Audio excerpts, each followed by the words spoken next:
What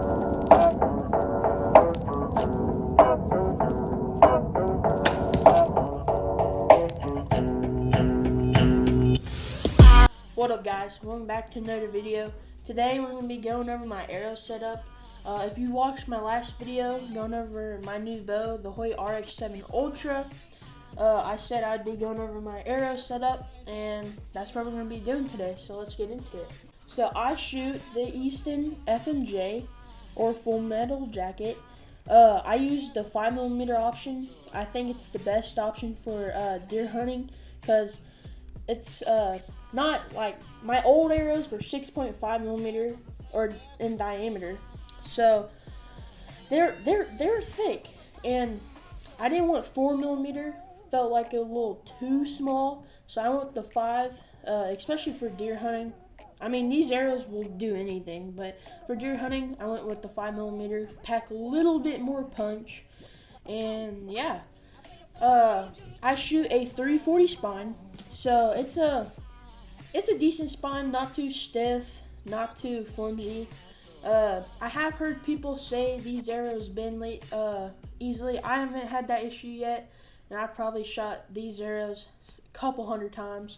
Haven't had any problems.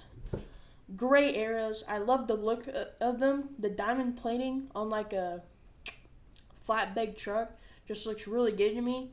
And they're great arrows. I like how they shoot. I like how they hit, I guess.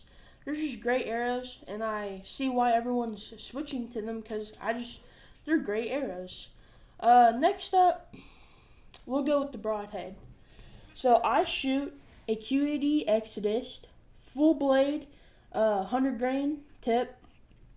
These are beasts. I've seen, you can go look up videos of them punching through metal looking brand new. I saw a video today actually of one punching through beef bones, aka a cow bone. It was a cow shoulder, brand spanking new, looked brand new. Maybe had a dent in one of the blades, maybe. And speaking of that, the cool thing with the Q80 Exodus is the blades are replaceable. So let's say you shoulder hit a deer, and one of your blades gets messed up. You can buy another blade from Q80 and not have to replace the whole broadhead, which I think is really cool.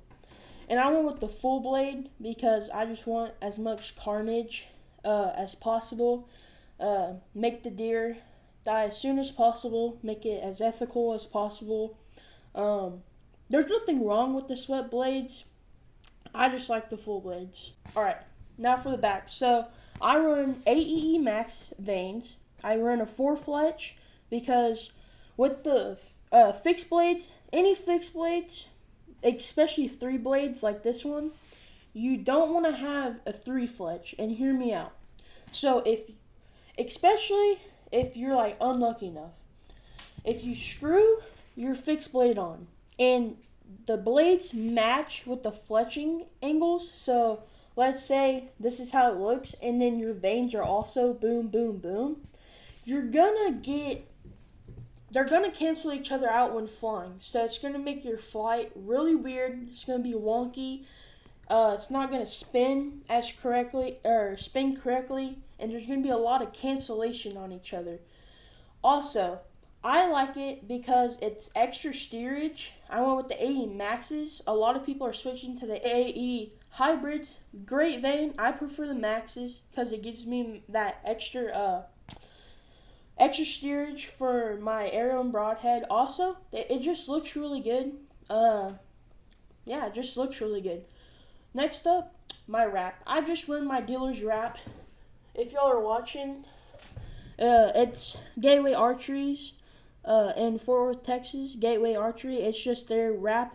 Although, if y'all have ever been there, they have switched to Legacy Archery, so keep that in mind when looking for them. Yeah. I just have the factory nocks on them. Definitely want to upgrade the lighting nocks. So that's it for that. We'll go over weight. So, my arrow sits at about 515 grains, I'm pretty sure. It's either 515 or 525. The arrow is probably most of it. I also I run 25 grain inserts in the front, and hear me out. So I run the 25 grain inserts, they're internal inserts, and I run them so it's not as much of a pain and more expensive for building arrows because these are just 100 grains instead of 125. So they match with my field tips. So I don't have to get brand new field tips and all that when I just run the same stuff and just have an insert up front. Also, it packs more punching power and I like it. It's not top heavy. Well, it's top heavy. It's gonna be the same way as a 125. I just prefer inserts over going extremely heavy broadheads. Like if you're going to Africa or grizzly hunting, I get it. But these guys who, especially whitetail hunt, one of the guys from Seek One I know runs 150 grain broadheads.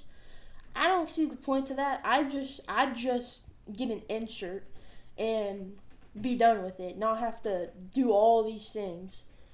So yeah, that's my thought on that.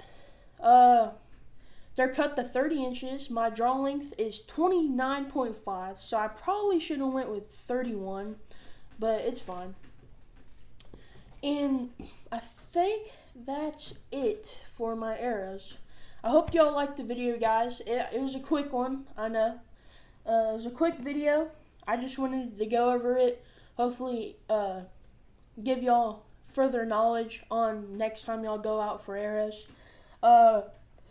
And even if you don't, let's say if you don't want the Easton, or don't want to shoot Easton or don't want the FMJs, you can run my same setup and get whatever arrow you want. If it's Carbon Express, Red Maximas, Easton Axes, any arrows.